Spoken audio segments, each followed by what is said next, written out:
كما صلي على مولانا محمد وعلى آل سيدنا مولانا محمد وبارك وسلم صلاة والسلام على رسول الله صلی اللہ علیہ وسلم.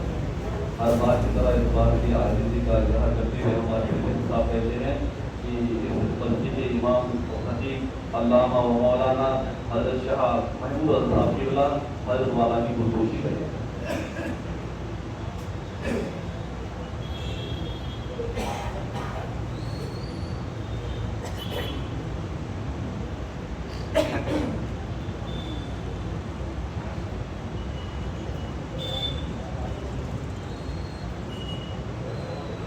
اور اس مسجد کو سجانے میں 2011 میں سب سے پہلے ہمیں جگہ بھی دی وہ تصویر صاحب اللہ نے, اور اس کے لیے جو بچھانا اٹھانا بٹھانا سب کیا وہ حیدر صاحب نے, اور سب سے پہلے بیان کیا سرکار سے نظام مختلف صاحب نے. اور بھی بہت سارے خودکشی کرنے تھے, لیکن وقت یہ نہیں کہتا کہ خودکشی کرو. یہ تو آل رسول کتنے بڑے پھول یہاں پہ تشریف فرما ہے, انہیں کا دیدار ہی ہم سب کے لیے فیضیاب کا ذریعہ بنے. اور میں دعا سے کہتا ہوں کہ شروع کریں. جیسا کہ ہمارے مہمان کہہ رہے کہ صاحب کتاب کریں تو بسم اللہ.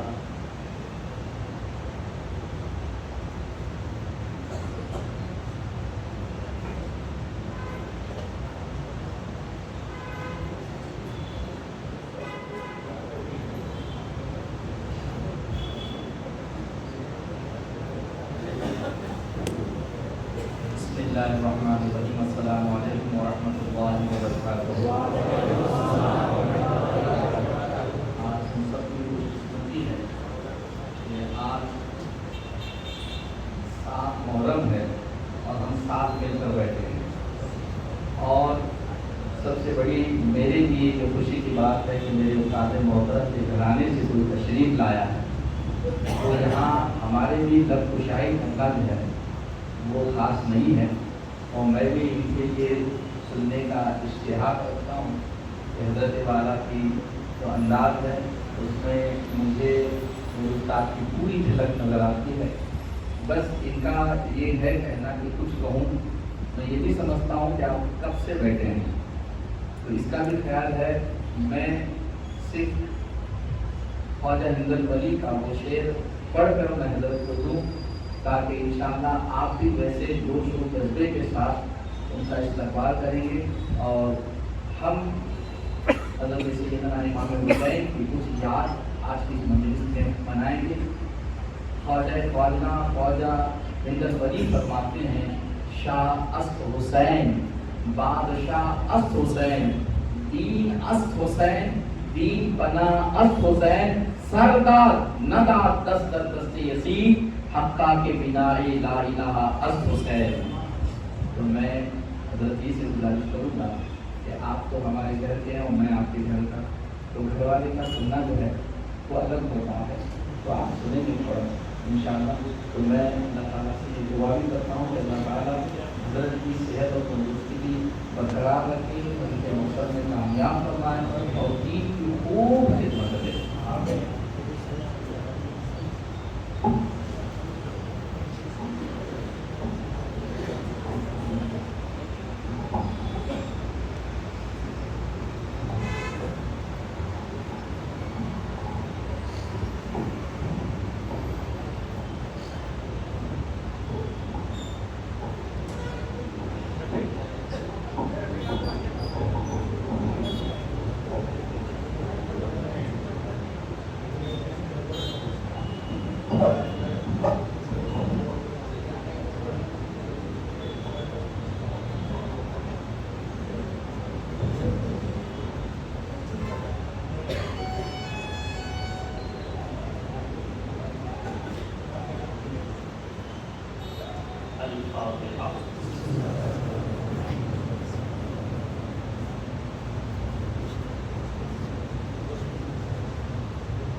المصطفى والمرتضى والناظم والفاطمة إن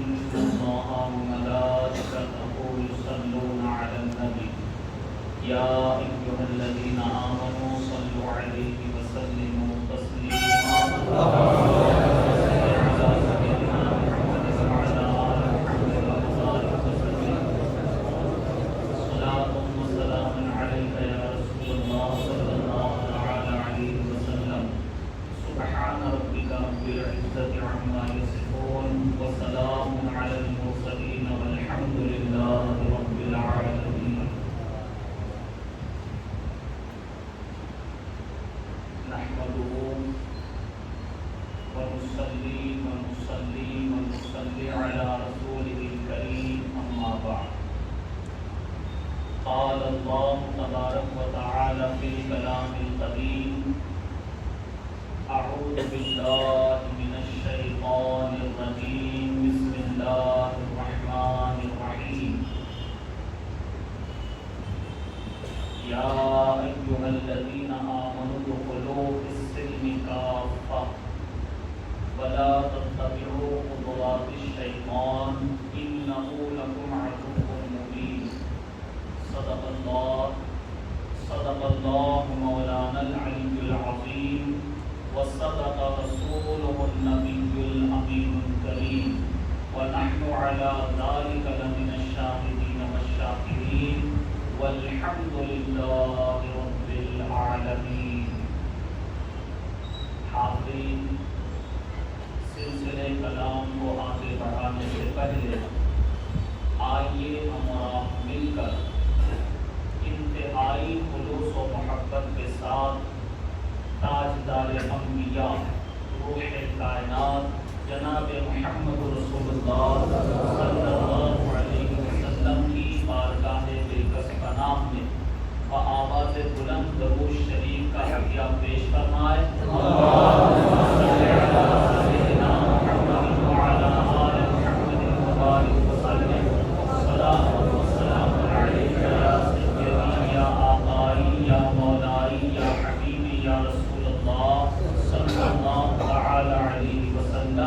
ایک مرتبہ اور اللہم صلی علی سیدنا محمد وعلی آل محمد مبارک وسلم. صلاۃ و سلام علیک یا سیدی یا رسول اللہ صلی اللہ تعالی علیہ وسلم. بارگاہ رسالت والے رسالت میں ایک مرتبہ اور حدیث سلام پیش فرمائے. اللہم صلی علی سیدنا محمد وعلی آل محمد مبارک وسلم.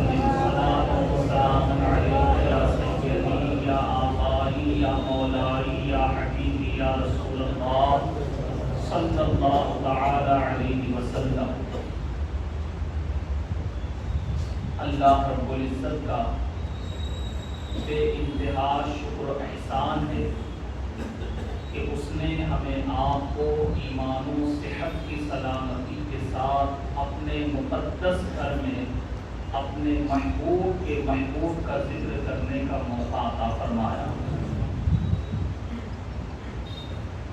آپ کے اس دیال محبت میں فقیر اشرفی کی یہ پہلی حاضری ہے اور الحمدللہ ہمارے کرم فرما جناب صوفی شاہ رخ اشرفی صاحب بڑی عقیدت و محبت کے ساتھ انہوں نے دعوت پیش کی اور آپ لوگوں کے درمیان یاد حسین منانے کے لیے مجھے آنے کا موقع ملا. بڑی خوشی ہوئی.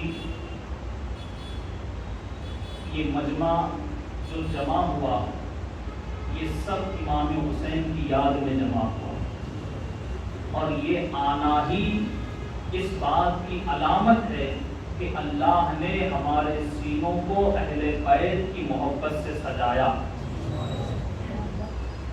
اور ہماری یہ محفل کامیاب ہے کیونکہ اہل بیت کے نام پر ہم جمع ہے اور نبی کی اولاد بھی ہمارے درمیان تشریف فرما ہے، جن سے میری مراد سید نظام الدین بخاری صاحب قبلہ خلیفہ حضور شیخ الاسلام.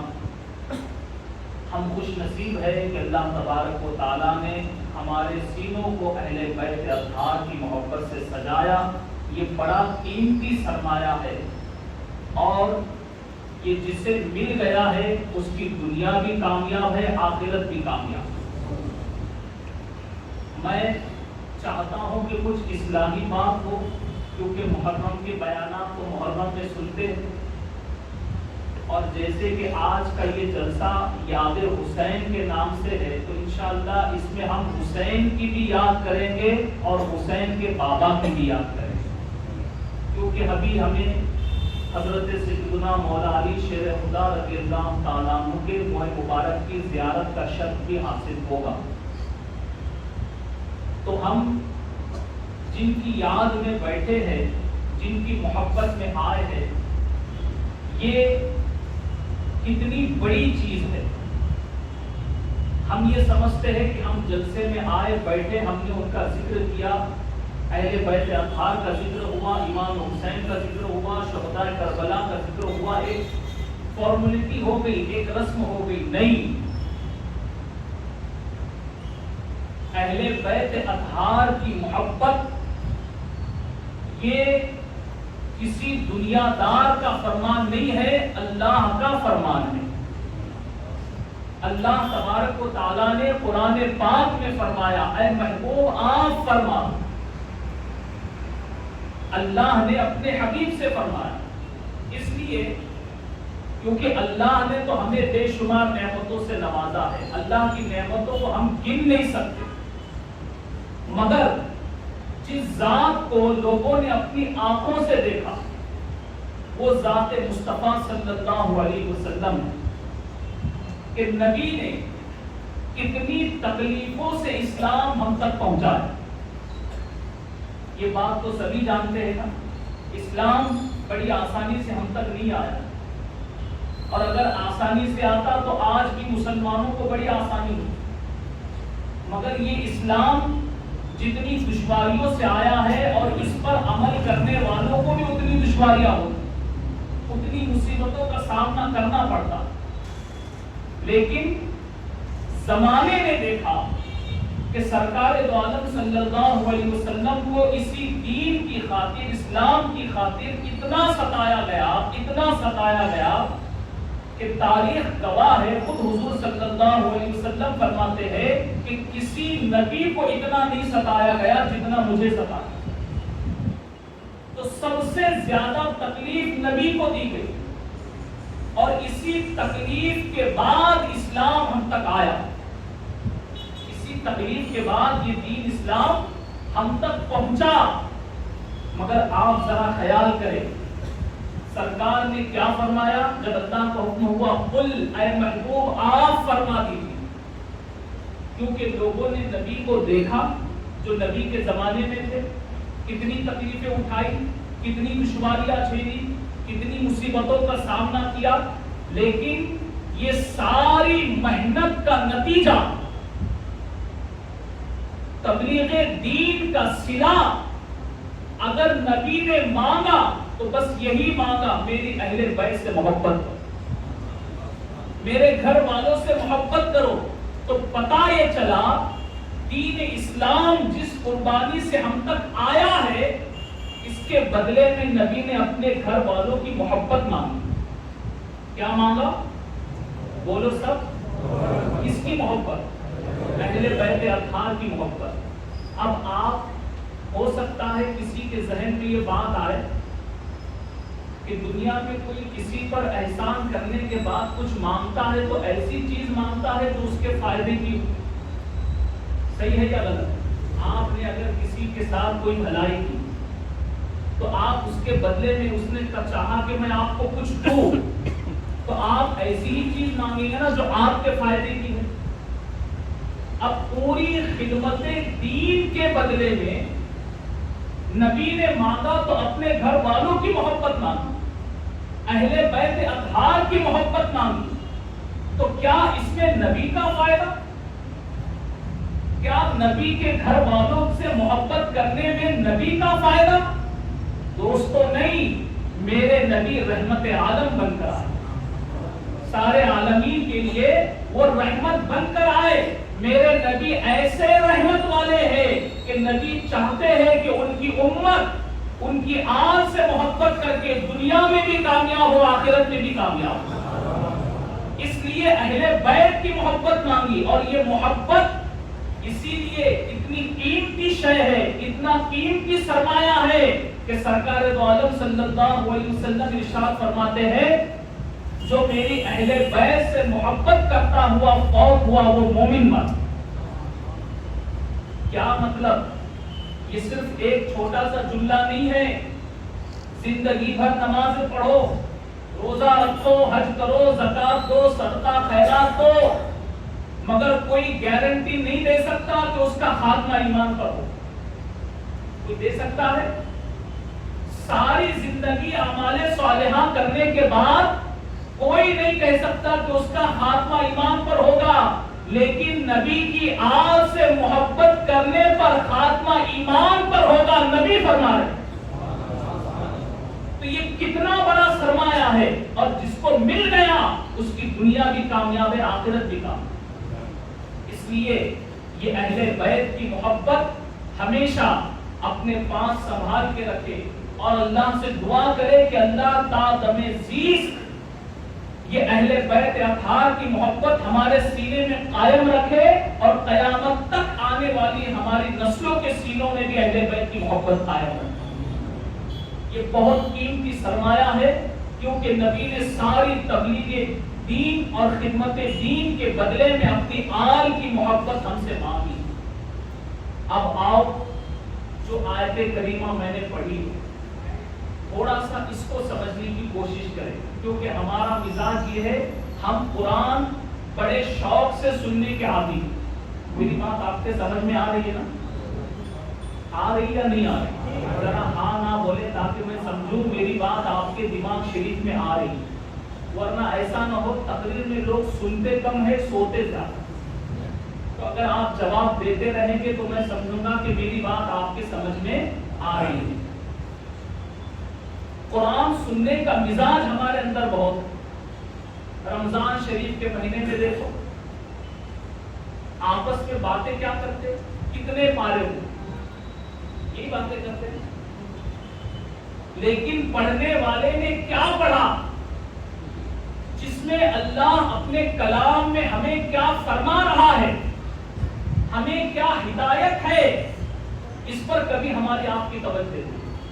اب تو ایسا دور آ گیا کہ جتنے جلدی ہو سکے اتنے جلدی تراویح ختم کرو. پہلے تو 27 دن میں ایک قرآن ختم ہوتا تھا، اب اور کم ہو گئے، شارٹ ہو. شارٹ کا بڑا شوق ہے لوگوں کو. شارٹ کرتے کرتے اتنا شارٹ کر دیا کہ دین میں بھی شارٹ کٹ ڈھونڈنے لگے. 10 دن کی تراویح، چھٹی کے دن تراویح، طرح طرح کی. بہرحال قرآن سننے کا شوق ہے، مگر قرآن ہمیں کیا ہدایت دے رہا ہے، قرآن ہمیں کیا سمجھا رہا ہے، قرآن ہمیں کیا بتا رہا ہے، ہم نے قرآن کی تعلیمات پر کبھی غور و فکر نہیں کیا. اور یاد رہے یہاں علماء موجود ہے، مسجد حاضہ کے خطیب و امام موجود ہے، ہر جمعہ کی یہ تقریر کرتے ہیں. ایک آیت پڑھ کر اس پر ہی پوری تقریر ہوتی ہے، مگر لوگوں نے اس تقریر کو بھی ایک رسم بنایا. جماعت کا وقت دیکھ کر لوگ مسجد میں آتے کہ ابھی تو وقت ہے، ابھی تو وقت ہے، تقریر چل رہی ہوگی. مگر کوئی مسجد کا امام، کوئی خطیب جو بات بتاتا ہے وہ اپنے گھر کی نہیں، اللہ اس کے رسول کی بات بتاتا ہے. اور اس لیے بتاتا ہے تاکہ ہماری قوم یہ جانے کہ اللہ نے اس کو کیا پیغام دیا. اور اللہ تبارک و تعالیٰ قرآن پاک میں فرماتا ہے جب قرآن کی تلاوت کی جائے تو اسے خاموشی کے ساتھ غور سے سنو. یعنی اسے سننا بھی ہے خاموشی کے ساتھ اور اس پر غور بھی کرنا. کتنے ایسے لوگ ہیں جو غور کرتے ہیں، مسجد میں آتے ہیں تو ساری دنیا کا خیال، اللہ کے گھر میں آتے ہیں تو جو چیز کبھی یاد نہیں آتی وہ نماز بھی یاد آتی. یہ ہوتا ہے یا نہیں؟ بولی ہے نا یہ ہماری زندگی میں. حضرت سیدنا امام اعظم ابو حنیفہ رضی اللہ تعالیٰ عنہ کے زمانے میں ایک شخص حضرت کے پاس آیا، کہا حضرت میں اپنے پیسوں کی تھیلی کہیں رکھ کے بھول گیا، مجھے یاد ہی نہیں آتا. حضرت نے فرمایا فکر مت کرو، جاؤ وضو کرو اور 2 رکعت کر کے 100 رکعت نفل نماز پڑھو، تمہیں یاد آئے. ابھی بڑی تیزی سے گھر گیا، وضو کیا، مصلی بچھایا، جیسی اللہ اکبر کہا یاد آ گیا. جیسی ہی یاد آ گیا جلدی سے نماز ختم کی، 2 رکعت پڑھ کے سلام پھیرا، فوراً امام کی بارگاہ میں پہنچا، کہا حضرت بڑا اچھا نسخہ بتایا، 100 رکعت پڑھنے کی ضرورت ہی نہیں پڑی، پہلی تکبیر میں ہی یاد آ گیا۔ امام اعظم نے فرمایا نادان، مجھے پتا تھا شیطان تجھے نماز پڑھنے نہیں دے گا۔ تو شیطان تو انسان کا کھلا دشمن ہے، وہ تو انسان کو گمراہی کرنا چاہتا، لیکن ہمارا دل و دماغ دنیا کی طرف مائل۔ تو قرآن کریم کو اللہ نے فرمایا کہ غور سے سنو، اس پر توجہ دو، اور قرآن کریم میں بار بار اللہ تبارک و تعالیٰ تاکید فرما رہا ہے کہ اس میں غور و فکر کرو۔ لیکن ہم دنیاوی خیالات اپنے ذہن و دماغ میں رکھ کر ہم مسجد میں آتے ہیں، تقریریں سنتے ہیں، قرآن سنتے ہیں، مگر آؤ اللہ نے آج ہمیں یہ موقع دیا ہے کہ کچھ دیر اللہ کے گھر میں بیٹھ کر ہم سنیں۔ اب سنیں تو اس نیت سے سنیں کہ اللہ تبارک و تعالیٰ ہمیں دین پر سچا پکا عمل کرنے والا بنا، صرف فارمولیٹی نہیں، رسم نہیں۔ تو اللہ تبارک و تعالیٰ قرآن پاک میں فرماتا یا ایھا الذین آمنوا ادخلوا فی السلم کافہ، اے ایمان والو اسلام میں پورے داخل ہو جائیں۔ یہ اللہ تبارک و تعالیٰ کا حکم ہے، کس کے لیے ہے؟ بولو، ایمان والوں کے لیے۔ کس کے لیے؟ اللہ تعالیٰ کس سے مخاطب ہے؟ ایمان والوں سے۔ اے ایمان والو اسلام میں پورے داخل ہو جاؤ، کیونکہ کچھ ایسے بھی لوگ ہیں جو اپنے آپ کو ایمان والا کہتے ہیں، اپنے آپ کو مومن کہتے ہیں، اپنے آپ کو اللہ رسول کا ماننے والا کہتے ہیں، مگر وہ اپنی زندگی شریعت پر نہیں اپنی طبیعت پر گزارتے ہیں۔ کیسے گزارتے ہیں؟ اپنی طبیعت پر۔ اور ذرا کربلا کو یاد کرو، کربلا کی جنگ کو یاد کرو۔ یہ کربلا کی جنگ ایمان اور کفر کی جنگ نہیں تھی، بات سمجھ رہے نا؟ کربلا کی جو جنگ ہے ایمان اور کفر کی جنگ نہیں تھی، کربلا کی جنگ اقتدار کی جنگ نہیں تھی، کربلا کی جنگ حکومت کے لیے نہیں تھی، کربلا کی جنگ نام و نمود کے لیے نہیں تھی، کربلا کی جنگ حق و باطل کے لیے۔ اگر اس کربلا کی سرزمین پر امام علی مقام امام حسین رضی اللہ تعالیٰ عنہ نے اپنے خاندان کو اور اپنے آپ کو اللہ کی راہ میں قربان نہ کیا ہوتا تو سچا اسلام کیا ہے آج تک ہم سمجھ نہیں پاتے۔ اس لیے کیونکہ مقابلے میں جو تھے وہ بھی کلمہ پڑھنے والے تھے، وہ بھی نماز پڑھنے والے تھے، وہ بھی روزہ رکھنے والے تھے، حج و زکات کرنے والے تھے، قرآن کی تلاوت کرنے والے تھے، لیکن حق پر کون ہے؟ امام علی مقام نے اللہ کی بارگاہ میں اپنی شہادت پیش کر کے بتا دی۔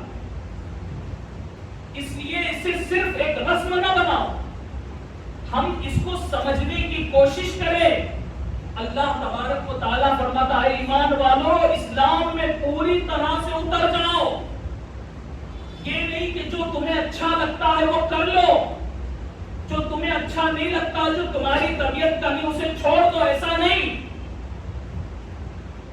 اور یہ بات یاد رکھو، جب اسلام پر ہمیں چلنا ہے، اسلام کو فالو کرنا ہے، اسلام کی تعلیمات پر عمل کرنا ہے، تو یہ ضروری ہے کہ ایسی شخصیت کو ہم دیکھیں کہ جن کو دیکھنے سے یہ پتا چلے کہ یہی اسلام، جن کو دیکھنے سے، کیونکہ ہم کیسے چل سکتے ہیں؟ اس راستے پر چلنے کے لیے کوئی ہمیں رہنما چاہیے، کوئی راستہ بتانے والا چاہیے، مگر یہ وہ لوگ ہیں کہ جنہوں نے اپنی زندگی گزار کر ہمیں یہ بتایا کہ اللہ کیسے راضی ہوگا۔ یہ وہ لوگ ہیں جنہوں نے اسلام پر اپنی زندگی کو ایسے قربان کر دیا کہ اب اللہ نے ان کے مرتبے کو اتنا بلند کیا کہ ان کی ذات ایسی بلند و بالا ذات ہو گئی کہ ان کو دیکھنا ایسا ہے جیسا دین کو دیکھنا، ان کو دیکھنا ایسا ہے جیسا دین کو دیکھنا، اسلام کو دیکھنا۔ اسی لیے ایک ذات میں پورا اسلام سما گیا، وہ ذات اہل بیت اطہار کی ذات ہے۔ سرکار دو عالم صلی اللہ علیہ وسلم حضرت مولا علی شیر خدا رضی اللہ تعالیٰ عنہ کے بارے میں فرماتے ہیں، علی کے چہرے کو دیکھنا عبادت، علی کے چہرے کو دیکھنا عبادت۔ دنیا میں تو بڑے چہرے ہیں مگر علی کا چہرہ دیکھنا عبادت۔ ہم نے عبادت کو اب تک کیا سمجھا تھا؟ نماز پڑھنا عبادت، روزہ رکھنا عبادت، حج کرنا عبادت، زکات دینا عبادت، یہ سب اعمال کو ہم نے عبادت سمجھا۔ اور کچھ لوگ تو ایسے ہیں جو اعمال بڑے زور سے کرتے ہیں مگر ان کے پاس نہ اہل بیت کی محبت ہے نہ اولیاء اللہ کی محبت۔ لیکن نبی نے کیا فرمایا؟ علی کے چہرے کو دیکھنا عبادت۔ یہ چہرہ وہ چہرہ ہے کہ دنیا میں کوئی کسی جگہ پیدا ہوتا ہے مگر علی وہ ہے جو اللہ کے گھر میں پیدا ہوتا۔ علی وہ ہے جو اللہ کے گھر میں پیدا ہوئے، اور پیدا ہوئے تو آنکھ نہیں کھولی، پیدا ہوئے اللہ کے گھر میں، بیت اللہ میں پیدا ہوئے مگر آنکھ نہیں کھولی۔ اب مکہ میں یہ خبر عام ہو گئی کہ ابو طالب کے یہاں جو بیٹا پیدا ہوا وہ نابینا۔ مکہ میں بڑی تیزی سے خبر پھیل گئی۔ جب ہمارے آقا جناب محمد رسول اللہ صلی اللہ علیہ وسلم حضرت علی کو دیکھنے تشریف لائے، اور جیسے ہی حضرت علی کو اپنی گود میں لیا، علی نے آنکھ کھول دی۔ کعبے میں پیدا ہوئے، اللہ کے گھر کو نہیں دیکھا، اللہ کے محبوب کو دیکھا۔ سب سے پہلے جس ذات کا حضرت علی نے دیدار کیا وہ محبوب خدا ہے، اس ذات کا دیدار کیا، اور جس چہرے کو دیکھا وہ چہرے مصطفیٰ ہے۔ تو اب آپ دیکھیے، علی نے سب سے پہلے جس کا چہرہ دیکھا، تو جس ذات کا چہرہ علی نے دیکھا، نبی فرماتے ہیں کہ علی کا چہرہ دیکھنا عبادت، علی کا چہرہ دیکھنا عبادت ہے۔ اور وہ مقام ہے حضرت مولا علی شیر خدا رضی اللہ تعالیٰ عنہ کا۔ علماء اکثر آپ کے سامنے بیان کرتے ہوں گے، فقیر اشرفی کی زبان سے ایمان کو تازہ کرنے کے لیے پھر سن لو۔ پورے قرآن کا علم سورہ فاتحہ میں، پورے قرآن کا علم کس میں ہے؟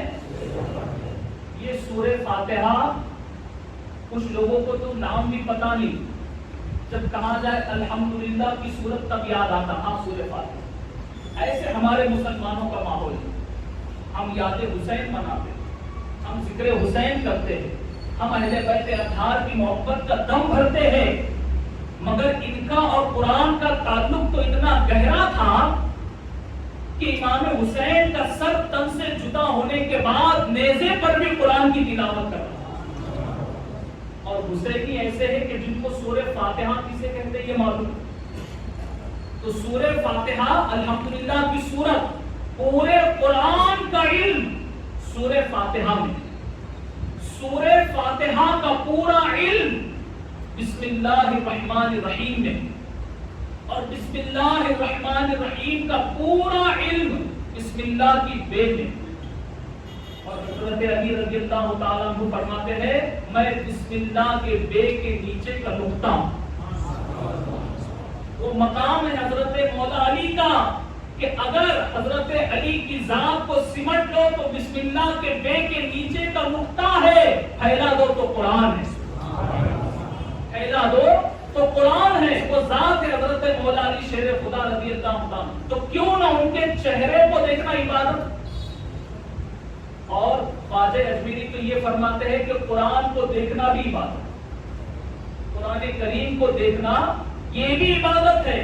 تو جو قرآن کا فیضان اپنے اندر اتنا رکھتا ہو اس کے چہرے کو دیکھنا عبادت کیسے؟ کچھ لوگ سمجھتے ہیں کہ ہم تعریف اپنے سے کرتے ہیں، ہم اپنے سے بڑا بناتے. ہم کسی کو اپنے سے بڑا نہیں بناتے.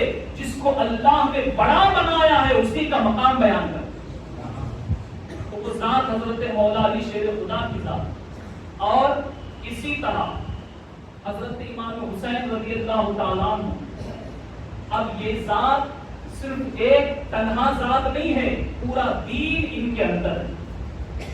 اب یہ بات آپ لوگوں نے بارہا سنی ہوگی, مگر اپنے ایمان کو تازہ کرے, یہ بات کو رسمن نہ لے.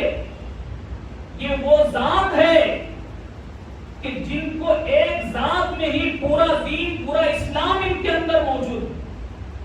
اور یہ بات ہم اپنی طرف سے نہیں, بلکہ نبی نے اپنی زندگی میں, اپنی حیات ظاہری میں اپنے عمل سے یہ بتا دیا, محبت کر کے یہ بتا دیا کہ جن سے میں محبت کر رہا ہوں, اے میرے امتیوں, تم ان کے مقام کو سمجھو, ان کے مرتبے کو سمجھو. یہ کون ہے؟ عام طریقے سے اپنے نواسوں سے, بیٹوں سے سب محبت کرتے ہیں. وہ یہ کرتے ہیں نہیں کرتے, سبھی کرتے ہیں, فطری چیز ہے. مگر نبی نے جو نواسوں سے محبت کی اس کا ذکر زیادہ کیوں ہوتا ہے؟ اس کے پیچھے وجہ کیا ہے؟ یاد رہے, کوئی بات بیکار اور بے مقصد نہیں ہے. نبی نے حسنین کریمین سے محبت کی.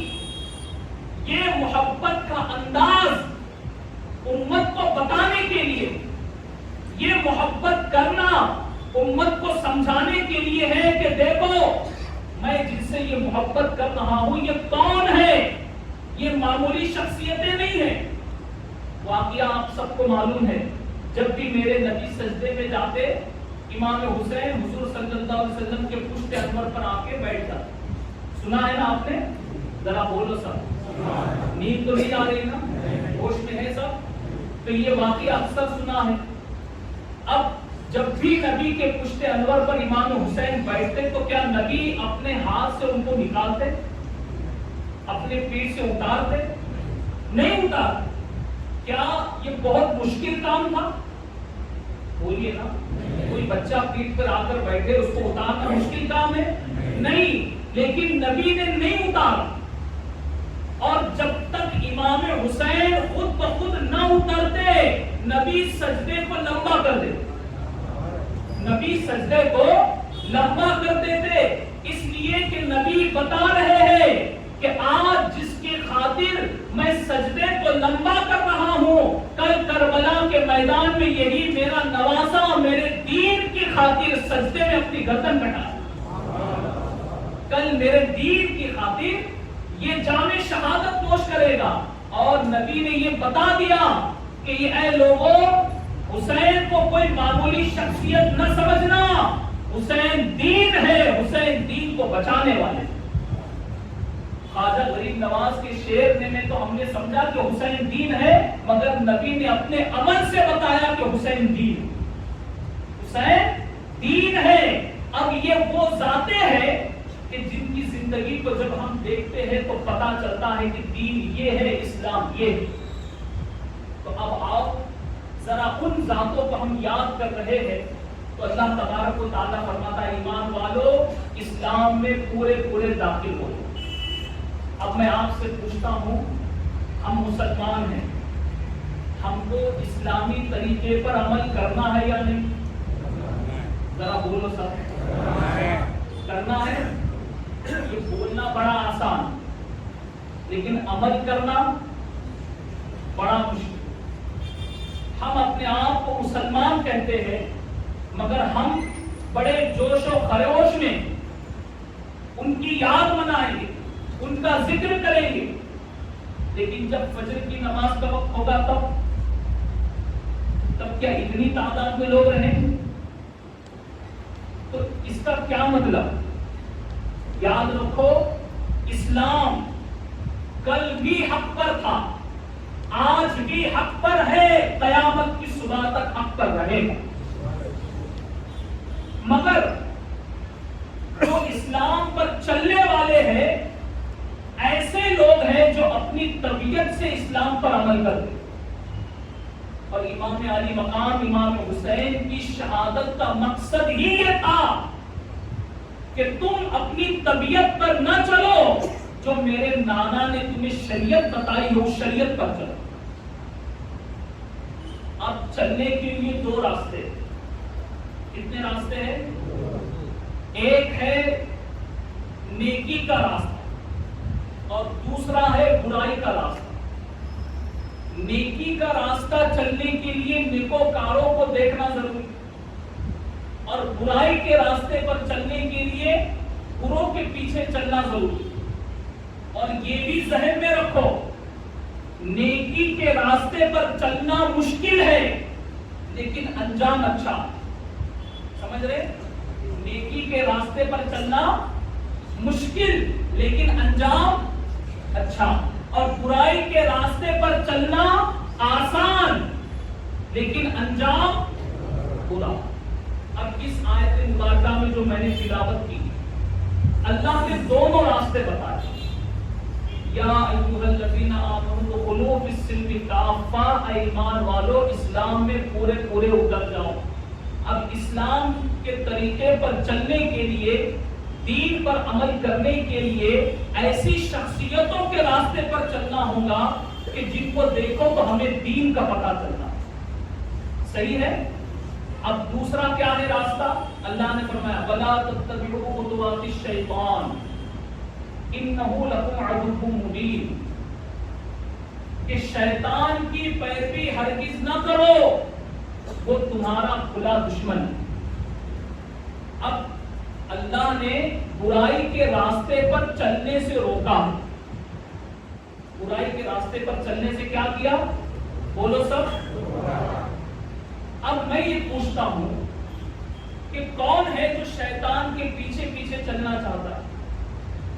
کون ہے جو شیطان کی پیروی کرنا پسند کرتا ہے؟ تو کوئی جواب دے گا؟ ذرا بولیے۔ کبھی کبھی میں ایسا سوال بھی کر دیتا ہوں، کیونکہ ابھی سیدھا سوال کرنے پہ تو سیدھا جواب دیتے لوگ، کبھی کبھی سوال کو گھما کے کرنا پڑتا۔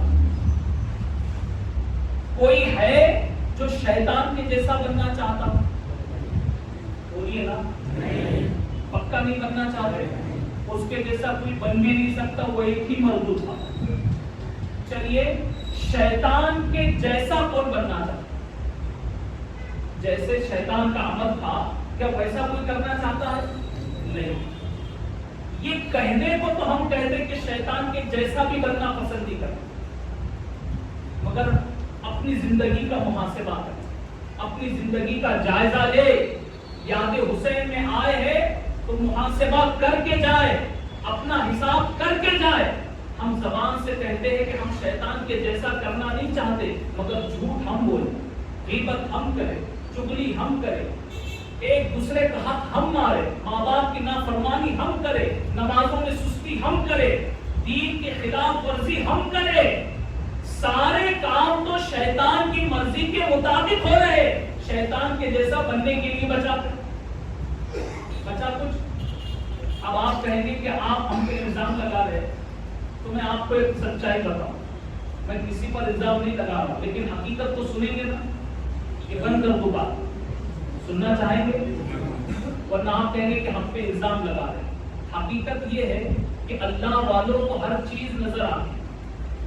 اللہ والے جو ہوتے ہیں نا، ان کو نظر آتا ہے، وہ روشن ضمیر ہوتے ہیں۔ ایک اللہ والے تھے بزرگ، ان کو شیطان نظر آ رہے، اور انہوں نے دیکھا کہ شیطان ایک درخت کے نیچے آرام سے لیٹا، تو انہوں نے پوچھا کہ تیرا کام ہے لوگوں کو گمراہ کرنا، بہکانا، غلط راستے پر لے جانا، بھٹکانا، تو آرام کر رہا ہے؟ تو شیطان نے کیا جواب دیا؟ شیطان نے کہا میرا جو کام تھا وہ بندے کرنے لگ گئے، مجھے چھٹی مل گئی۔ ذرا بولیے، اس نے جو کہا صحیح کہ غلط؟ آپ بھی بول رہے صحیح، اس کا مطلب آپ بھی وہی کر رہے جو شیطان چاہتا۔ تو ہم اپنے آپ کا محاسبہ کریں، اور اگر اب تک ویسا کیا ہے تو یاد حسین میں آئے ہیں اللہ کی بارگاہ میں سچی توبہ۔ یہ خدا کا کتنا بڑا کرم ہے، اس نے جنت بنائی، بے شمار نعمتوں سے ہم کو نوازا، ہر چیز کا وہ خالق ہے، لیکن آپ ذرا دیکھیں کہ جنت کے دروازے بھی جہنم کے بھی دروازے کبھی کھلتے ہیں کبھی بند ہوتے ہیں، مگر رب کا کتنا بڑا کرم ہے، اللہ نے اپنے کرم سے توبہ کا دروازہ قیامت تک کے لیے کھلا رکھا، کیونکہ پتا ہے شیطان کی طرف لوگ گمراہ ہو گئے اور اللہ نے اپنے بندوں کی خاطر یہ توبہ کا دروازہ کھلا رکھا تاکہ وہ اپنی میری بارگاہ میں آ کے سچے دل سے توبہ کرے، کتنے ہی گناہوں کا بوجھ لے کر آئے میں سارے گناہ معاف فرما دوں۔ تو یہ محفلوں کا مقصد یہ ہے کہ ہم آئے اللہ کی بارگاہ میں رجوع کرے۔ ہم یہ نہیں کہہ سکتے کہ ہم ایک رات میں آپ کو بہت بڑا اللہ کا ولی بنا دیں، لیکن کم از کم توبہ کر کے اللہ کا محبوب تو بنا سکتے ہیں، کیونکہ اللہ تعالیٰ توبہ کرنے والوں کو پسند فرماتا۔ اس لیے شیطان کی پیروی ہرگز نہ کرو، اب جس کے طریقے پر چلنا ہے ان کی زندگی دیکھو۔ ہم نے اپنی من مانی زندگی بہت گزاری، مگر جس ذات کے نام پر ہم آئے ہیں ذرا اس ذات کو دیکھو کہ اس ذات نے دین کی خاطر اسلام کی خاطر کتنی بڑی قربانی پیش کی۔ امام علی مقام امام حسین رضی اللہ تعالیٰ عنہ کربلا میں آئے اور جام شہادت آپ نے نوش کی، تو امام حسین کی قربانی کا مقصد کیا تھا؟ دین کی بقا، دین کی حفاظت، اور دین ان کی نظروں میں اتنا قیمتی تھا کہ اپنی جان سے زیادہ وہ دین کو اہمیت دیتے۔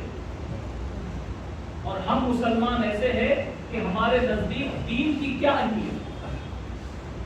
ہم تو انتظار کرتے ہیں کہ سال میں ایک بار شب قدر آ جائے، کرتے کہ نہیں کرتے؟ بولیے نا، کیا ہے شب قدر میں؟ وہ بھی نہیں پتا۔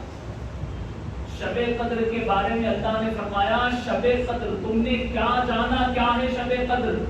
لیلۃ القدر خیر من الف شہر، شب قدر 1000 مہینوں سے بہتر۔ جس نے یہ شب پالی، اللہ کی عبادت کر لی، 1000 مہینوں سے بہتر وہ ثواب پائے گا۔ کتنا؟ 1000۔ کبھی حساب کتاب لگایا ہے؟ 1000 مہینے کتنے ہوتے؟ یہ 80 سال سے بھی زیادہ۔ 1000 مہینے یعنی 80 سال سے اوپر۔ اب آپ دیکھیے جو اس شب کو پالے، شب قدر کی اہمیت ہے کہ جو اس شب کو پالے اس میں عبادت کرے، اللہ تعالیٰ 1000 مہینوں سے بہتر اسے ثواب عطا فرمائے۔ اس لیے لوگوں کو بڑی جستجو ہوتی ہے نا کہ شب قدر کب ہے، شب قدر کب ہے، پوچھتے ہیں کہ نہیں پوچھتے؟ شب قدر، قدر کا مطلب کیا؟ عزت۔ قدر کا مطلب کیا؟ بولو سب، عزت والی رات۔ شب قدر عزت والی رات۔ لیکن ایک اللہ والے تھے، ایک بزرگ تھے، جن سے کسی نے پوچھا کہ حضرت بتائیے شب قدر کب ہوتی ہے؟ دیکھیے اللہ والوں کا حال کیا ہے۔ اسی لیے کہا گیا کہ اللہ والوں کی صحبت اختیار کرو۔ ہم صرف سنتے ہیں، مگر اللہ والے وہ ہے جو ہمارے دل کے اندر کے حالات کو بھی جانتے ہیں۔ وہ بزرگ سے پوچھا کہ بتاؤ شب قدر کیا ہوتی ہے؟ تو بزرگ فرماتے ہیں ہمارے لیے ہر شب شب قدر ہے۔ ہر شب ہمارے لیے شب قدر ہے، کیونکہ ہر شب یہ اللہ کی نعمت، اور ہم اللہ کی بارگاہ میں حاضر ہو، اس سے بڑی ہمارے لیے کیا بات ہو سکتی؟ لیکن آج ہم نے تھوڑا سا وقت دیا ہے تو ہم یہ سوچ رہے ہیں کہ ہم نے کیا کیا۔ ذرا امام علی مقام کو یاد کرو، دین کی خاطر امام علی مقام کربلا میں آئے۔ اب یہ تاریخ کربلا بتانے کا وقت نہیں ہے، مگر اتنا سبھی جانتے ہیں کہ امام حسین آئے نہیں تھے، ان کو دھوکے سے لایا گیا۔ امام حسین کو دھوکے سے لایا گیا، مگر اتنے نازک وقت میں بھی امام علی مقام امام حسین نے جب شہادت کا وقت تھا، عین شہادت کے وقت میں جب نماز کا وقت آیا تو امام حسین نماز کے لیے کھڑے ہو۔ شہادت کے عین وقت میں جب نماز کا وقت تھا تو امام علی مقام نماز کے لیے کھڑے ہوئے، اس حالت میں بھی امام حسین نے اپنے رب کے حضور سجدہ کیا۔ یزیدیوں نے سوچا کہ اس سے اچھا موقع نہیں ملے گا، اگر یہ اٹھ گئے تو ہم میں سے کوئی زندہ نہیں بچے گا، یہ سجدے کی حالت میں ہے، اسی حالت میں انہیں مار دو۔ لیکن امام حسین اللہ کی بارگاہ میں اپنا سر جھکا کر ساری دنیا کو، نبی کی ساری امت کو یہ پیغام دے رہے ہیں، نہ مسجدوں میں، نہ بیت اللہ کی دیواروں کے سائے میں، نہ مسجدوں میں، نہ بیت اللہ کی دیواروں کے سائے میں نماز عشق ادا ہوتی ہے تلواروں کے سائے۔ امام علی مقام نے اس نازک وقت میں نماز پڑھ کے بتایا کہ عشق والی نماز کیا۔ ہم تھوڑی سی تکلیف میں نماز چھوڑ دیتے ہیں اور پھر ہم اپنے آپ کو مسلمان کہتے ہیں۔ یاد رہے اللہ تبارک و تعالیٰ فرماتا ہے یا ایھا الذین آمنوا ادخلوا فی السلم کافہ، اے ایمان والو اسلام میں پورے پورے داخل ہو۔ یہ نہیں کہ جو طبیعت کو اچھا لگے ہم نے تھوڑا عمل کر کے سمجھ لیا کہ ہم نے تو اللہ کو راضی کر لیا، اب باقی جیسے تیسے ہماری زندگی گزر رہی ہے، مگر یاد رکھو بزرگوں نے ہمیں مثالوں سے اسلام سمجھایا۔ کیسے سمجھایا؟ ذرا بولو سب، مثال سے، کیونکہ بہت سی باتیں ایسی ہوتے ہیں